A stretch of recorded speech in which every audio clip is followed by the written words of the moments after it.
Do you know how people in high life look from the underworld? No. Of course you don't.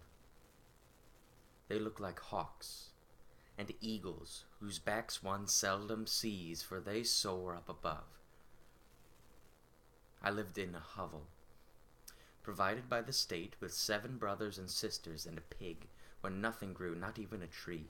But through my window I could see the count's walls with apple trees rising above them.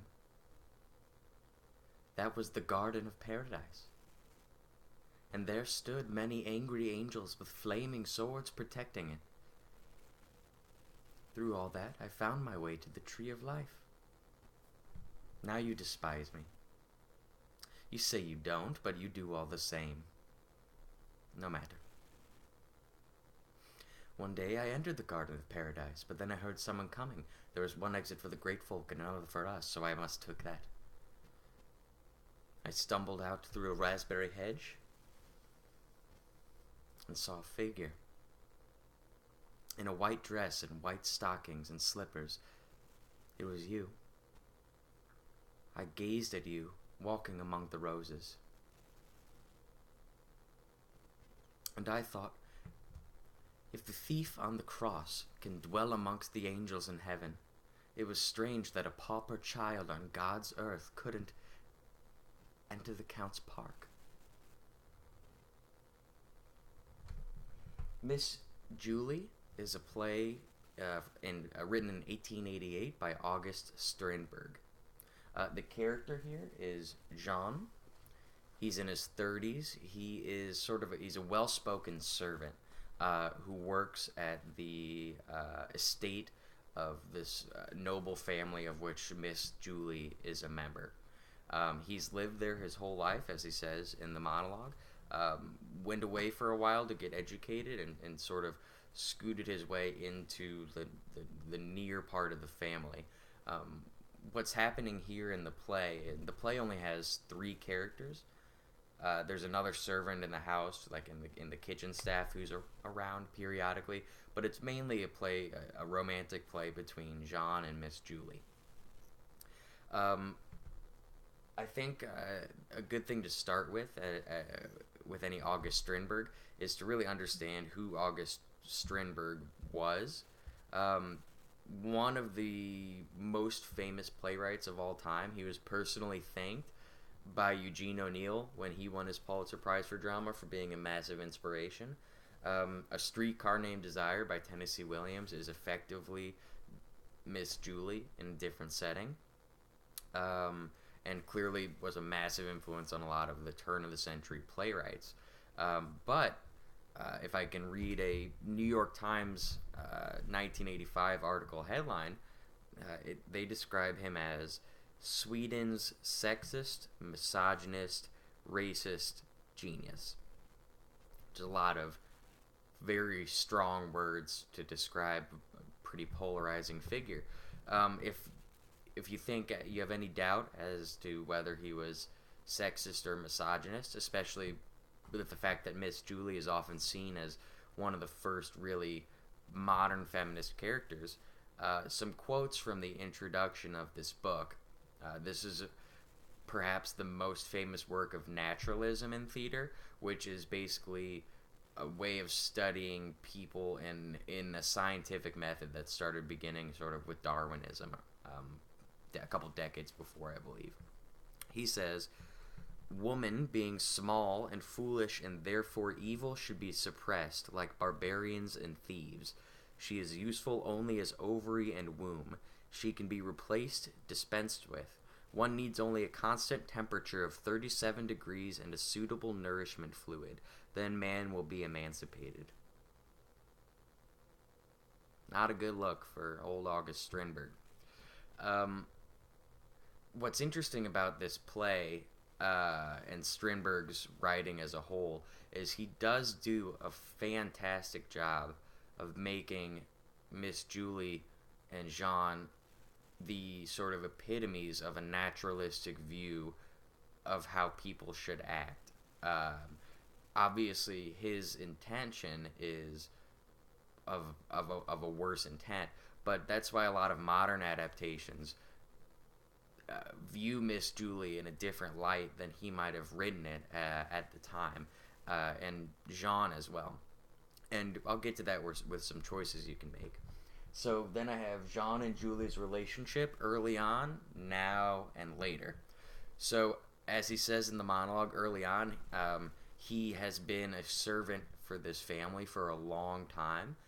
He's got the education that a lot don't, so he feels like he can move up and advance in the class structure, but knows it's impossible, and knows that Julie is effectively the unattainable thing for him. A different cut of this monologue includes that line at the end, but he says, "You were unattainable, but through you, I saw the vision of basically how I'm stuck in my class." In this moment, this is one of the key moments, and the monologue's much longer in the text, where he wins sort of Julie's affection for good. Because later on, they start getting in a fight about whether to leave or go or stay together, and he says that this story that he's telling right now in this beautiful monologue is a lie and was a lie. Now, it's unclear whether it actually was or he was just trying to say that to be hurtful to her, and we'll get there in a second. Last here is class relations. So not only is there a romantic side to this, it's also a play that deals with class struggle, and Jean's inability to scoot past the class and the view of Miss Julie as this sort of beautiful but repressive figure from the upper class, and Julie's view in reverse of this person she loves but is almost an untouchable, so to speak. So as far as analysis goes, this monologue opens up with one of the most beautiful things I think I've ever read in a play, and it's really good for a monologue choice. The line after he says, "Do you know how people in the high life look from the underworld?" He says, "They look like hawks and eagles whose backs one seldom sees, for they soar up above." It's got this really nice symphonic sound, and if you can make that really sharp and crisp, it's a great moment where a casting director or an auditioner who might be taking notes in the first section will look up and be pretty impressed, and you'll have earned their attention. And a lot of people say, and for a lot of situations it's true, that the first 15 seconds of a monologue is really when the decisions are 90% of the time made, at least to get into callbacks. Like, they know from your tone of voice, your monologue selection, and frankly, how you look, if it fits the part, a good deal of whether they're going to cast you. And if you have really great language control like this, it can be a really good, impressive way to start your monologue. And throughout, there's beautiful alliteration, and you can have a masterful control of language in this piece of prose. Then we'll get to this part here, where he says, "Now you despise me. You say you don't, but you do all the same, no matter." In the way August Strindberg wrote it, and clearly with his introduction to the play, his worldview, that was a moment for him that was kind of nasty. He's basically like, after all these beautiful things I've said to you, you still hate me. You're so disgusting, you woman. You can take that approach. That might be an approach you take when you audition for like A Streetcar Named Desire, where that's definitely what his character is like. But you can also make that a really personal, "Now you despise me. You say you don't, but you do all the same." Sort of that, like, more just classical romantic monologue you might audition for, like A Big Love, or another piece of like adaptation where like a Romeo and Juliet. And this monologue, with, like I said before, the alliteration and the language control, this is a monologue that you could use for Shakespeare pieces. And a lot of times it grabs the attention when casting a Shakespeare show to not do a Shakespeare monologue, because usually people who do Shakespeare shows, they've read or seen effectively so many adaptations of Shakespeare before that it can be tough to stand out from the crowd when you see 15 people choose the bottom monologue from Midsummer Night's Dream, or you see someone who takes the audacious step of auditioning with To Be or Not to Be, or anything like that. You can use a monologue like this to show great, precise language control, and even though it's prose, moments of meter and adjusting speed. Um, and so that's where I mean with paint a picture is my next point. There's some beautiful imagery. I was talking to a friend of mine when I was telling him about the hawks whose backs one seldom sees, for they soar up above. He when I said that to him, he got the picture of in Avatar when there's those two birds flying, or one's flying and then the big one is above him, and clearly that's the visual he's trying to get. And I was able to say it to him, and that he had this picture in his mind when really it's just a metaphor of class structure, but it's such a beautiful painting. Then he says, I lived in a hovel, not a hut, not a shack, not a bad house, a hovel. It's a gross word. 7 brothers and sisters and a pig, and a pig. Like, just to add the gross nature of that, and then immediately counter it with seeing apple trees rising above the count's walls. You can really paint how this guy was shaped and molded as a person. And there stood many angry angels with flaming swords protecting it. Again, beautiful alliteration, beautiful imagery, seems almost like apocalyptic. The tree of life, a white figure with white slippers and stockings. It was you. I gazed at you walking amongst the roses. You've got this picture of him stumbling through a raspberry hedge with your pace running out of the garden quickly, frozen in time, where he sees this almost impressionist, romanticist view of this beautiful woman in all white walking in a field of roses. And you can paint that picture, and doing so is going to buy you a lot of stock, because that's what acting is painting a picture. I mean, especially film acting is, you've got a lot of post-production stuff that's added. You might be talking to a tennis ball or something instead of a person. You might be talking to a stunt double's back of their head.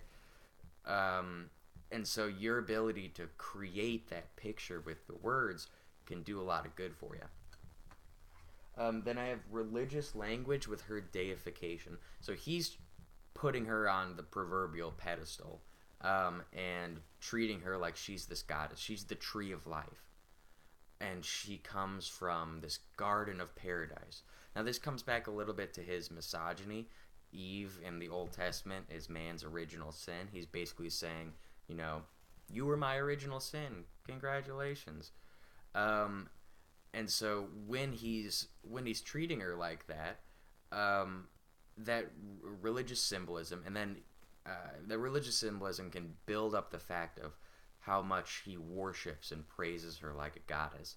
And then at the end, he does a nice undercut of that by saying, it's strange that in the New Testament, in the Jesus part of the Bible, even the thief on the cross can dwell with the angels in heaven. But on God's earth, a pauper child can't enter the Count's park. And so that's a nice contrast to that religious language you've built up throughout. And that's a moment where you can really take it inside, and also be talking about God as a whole and not the goddess he's talking about. The last thing I've got on this list is internal cuts. This monologue is about 3 or 4 pages long, and there's a lot more that happens. I cut out a huge section where after he sees her in the field, he's like, well, she's so beautiful and she's completely unattainable for me, so I'm just going to go lie in a bed of hemlock and kill myself. The way it's written, especially knowing what I know about Strindberg, it definitely reads somewhat misogynistic and definitely kind of a little pathetic. He's a younger child at the time, but I didn't think it was necessary. But there are monologues, or auditions I should say, where you want to include something like that in the monologue.